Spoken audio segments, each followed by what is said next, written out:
वचन का विषय है वो है पुनरागमन के लिए तैयार रहना। क्या है? पुनरागमन के लिए तैयार रहना।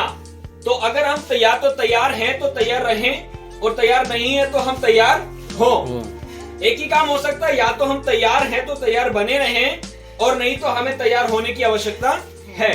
तो इसलिए पहला आगमन तो यीशु मसीह का जो है 2000 साल पहले हो चुका है, और अब जो है वो कोई बच्चे की तरह वापस नहीं आएगा, और ना ही वो अब कलवरी क्रूस पर चढ़ेगा।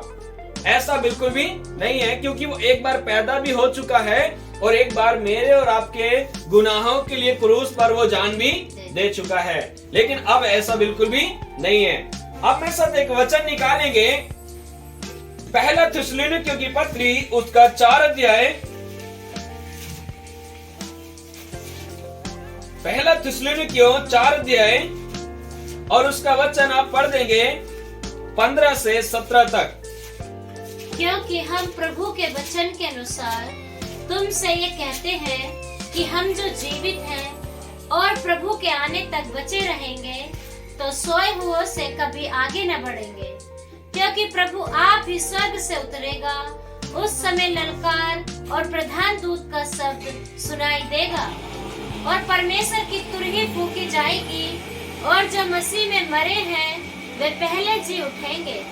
तब हम जो जीवित और बचे रहेंगे उनके साथ बादलों पर उठा लिए जाएंगे कि हवा में प्रभु से मिले, और इस रीति से हम सदा प्रभु के साथ रहेंगे। सो इन सब बातों से एक दूसरे को शांति दिया करो। हालेलुया। यहाँ ये कौन से समय का जिक्र हो रहा है? प्रभु यीशु मसीह के दूसरे आगमन का यहाँ पर क्या है? जिक्र है। ये वचन हमें प्रभु यीशु मसीह के दूसरे आगमन की ओर संकेत देता है। यहाँ लिखा है, क्योंकि हम प्रभु के वचन के अनुसार तुमसे ये कहते हैं। हम सब क्या है? वचन पर विश्वास करने वाले लोग हैं, तो हमारी सारी बातें किसके अनुसार होना चाहिए? वचन के। तो यहाँ वचन में लिखा है कि हम वचन के अनुसार तुमसे ये कहते हैं कि हम जो जीवित हैं और प्रभु के आने तक बचे रहेंगे, यानी जो वर्तमान में जीवित हैं लोग प्रभु यीशु मसीह के, और प्रभु यीशु मसीह के आने तक, दूसरे आगमन में, उसके पुनरागमन तक ऐसे ही बचे रहेंगे। तो लिखा है सोए हुओं से कभी आगे ना बढ़ेंगे। ये कौन से सोए हुए हैं? जो यहाँ संसार में नींद में सो गए या संसारिक मौत मर गए? ये उनका जिक्र बिल्कुल भी नहीं है। ये उनकी बात हो रही है जो विश्वास में, क्योंकि लिखा है आदम में जैसे सब मरते वैसे यीशु में सब जिलाए जाएंगे। तो वो उनकी बात हो रही है जो यीशु में मरते नहीं, हम बल्कि क्या हो जाते हैं? सो जाते हैं। तो जो यीशु मसीह में यानी विश्वास में रहते हुए क्या हो गए? सो गए हैं। तो बाइबल बताती है एक दिन कब्रें खुलेंगी और मुर्दे क्या होंगे? जी उठेंगे। समुद्र अपने मुर्दे दे देगा, अधोलोक अपने दे देगा, और सब जगह से मुर्दे क्या कर दिए जाएंगे? ले लिए जाएंगे। तो जो आज विश्वास में रहते हुए कई लोग होते हैं, कई परिवारों से जो है वो क्या हो गए? मसीह में सो गए, वो विश्वास में रहते हुए। तो लिखा है कि हम जो जीवित हैं और प्रभु के आने तक बचे रहेंगे, सोए हुओं से कभी आगे ना बढ़ेंगे। और उसमें होगा क्या? क्योंकि प्रभु आप ही स्वर्ग से उतरेगा। कहाँ है प्रभु?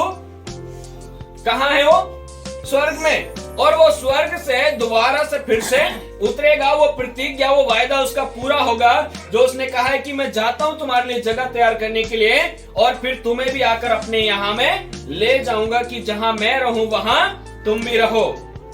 प्रभु आप ही स्वर्ग से उतरेगा। उस समय ललकार होगी और प्रधान दूत का शब्द सुनाई देगा, और परमेश्वर की तुरही फूंकी जाएगी। यानी ललकार क्या होती है? चेतावनी देना। आज भी प्रभु यीशु मसीह का वचन हमें क्या दे रहा है? चेतावनी दे रहा है, ललकार दे रहा है। और लिखा है प्रधान दूत का शब्द सुनाई देगा और परमेश्वर की तुरही फूंकी जाएगी, और जो मसीह में मरे हैं वो पहले जी उठेंगे। कहाँ मरे हैं वो? मसीह में रहते हुए। जिन्होंने मसीह में अपना जीवन जिया है, यानी वचन में अपना जीवन जिया है, वो पहले क्या होंगे? जी उठेंगे।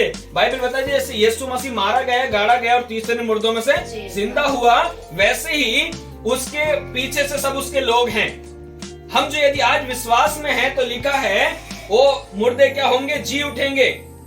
हमें गीत भी गाते हैं, पहले जो मसीह में मुर्दे हैं वो जी उठेंगे, बाकी जो हम जिंदा हैं बदल जाएंगे। और लिखा है तब हम जो जीवित हैं और बचे रहेंगे उनके साथ बादलों पर उठा लिए जाएंगे। तो क्या हम इस दिन के लिए तैयार हैं आज?